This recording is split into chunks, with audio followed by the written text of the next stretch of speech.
আসসালামু আলাইকুম রহমতুল্লাহ। সুপ্রিয় দর্শক, আশা করি মহান আল্লাহ রব্বুল আলমিনের অশেষ মেহেরবানি ও দয়ায় আপনারা সবাই ভালো আছেন।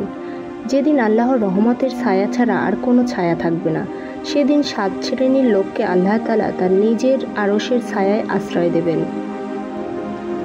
প্রতিটি মাখলুককেই কিয়ামতের দিবসে মহান আল্লাহর বিচারের কাঠগড়ায় দাঁড়াতে হবে, দিতে হবে তাকে সারা জীবনের হিসাব নিকাশ। সেদিনটি হবে প্রচণ্ড উত্তপ্ত, সূর্য থাকবে মাথার খুব কাছে। রাসূল সাল্লাল্লাহু আলাইহি সাল্লাম বলেন, বিচার দিবসে সূর্যকে মানুষের কাছে আনা হবে, সেটি থাকবে তাদের থেকে 1 মাইল দূরে।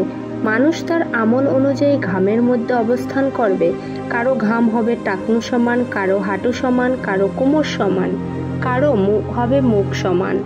সেই কঠিন মুহূর্তে আল্লাহ তাআলা কিছু নেককার বান্দাকে তার রহমতের ছায়াতলে আশ্রয় দেবেন। প্রিয় নবী সাল্লাল্লাহু আলাইহি সাল্লাম ইরশাদ করেন, যেদিন আল্লাহর রহমতের ছায়া আর কোনো ছায়া থাকবে না, সেদিন 7 শ্রেণীর লোককে আল্লাহ তাআলা তার নিজের আরশের ছায়া আশ্রয় দেবেন। 1. ন্যায়পরায়ণ শাসক। আল্লাহ পাক এই শ্রেণীর লোকদের ভীষণ ভালোবাসেন। পবিত্র কোরআনে ইরশাদ হয়েছে, নিশ্চয়ই আল্লাহ সুবিচারকারীদের ভালোবাসেন। সেই ন্যায়পরায়ণ শাসক আরশের ছায়া পাবেন। 2. যে যুবকের জীবন গড়ে উঠেছে তার রবের ইবাদতের মাধ্যমে। যৌবন আল্লাহ তাআলার বড় নিয়ামত। এই নিয়ামতকে যারা আল্লাহর রাস্তায় ব্যয় করে তারাই সফল, কারণ যৌবন মানুষকে বেপরোয়া বানিয়ে দেয়। যৌবনের ধাক্কায় কেউ কেউ ডুবে যায় পাপের সাগরে, সেই যুবক আরশের ছায়ায় পাবেন। 3. যার অন্তর সর্বদা মসজিদের সাথে লেগে থাকে। মসজিদের সাথে অন্তর লেগে থাকা মানে মসজিদের প্রতি অগাধ ভালোবাসা। 5 ওয়াক্ত নামাজ গুরুত্ব সহকারে মসজিদে গিয়ে পড়া।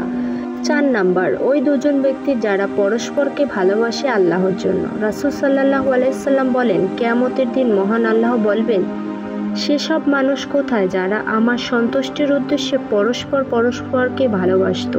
আজ আমি তাদের আমার আরশের ছায়াতলে আশ্রয় দেব।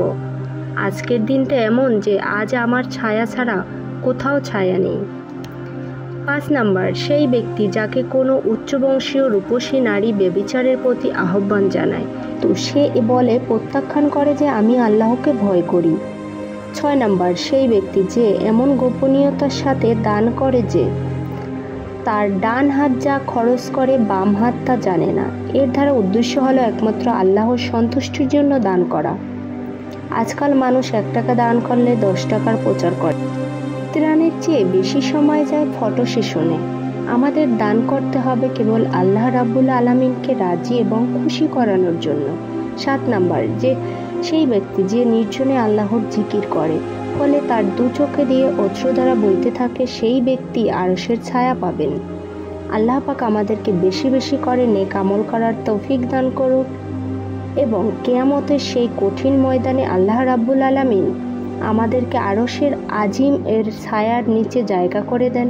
আমরা যেন নিজেদের জীবনকে কোরআন এবং হাদিসের আলোকে যাপন করতে পারি এবং আখিরাতের জীবনে সফল হতে পারি। আল্লাহ আমাদের সেই তৌফিক দেন। আমিন ইয়া রাব্বুল আলামিন। আজকে এই পূর্ণ ঘটনাটি শুনে প্রত্যেকটি ভাই ও বোনকে উপলব্ধি করে এটিকে শিক্ষা গ্রহণ করে জীবনের শেষ মুহূর্তটি পর্যন্ত রাব্বি জুল জালালি ওয়াল ইকরামের উপর কৃতজ্ঞতা আপাত মোস্তাক নত রাখার তৌফিক দান করুক। আমিন।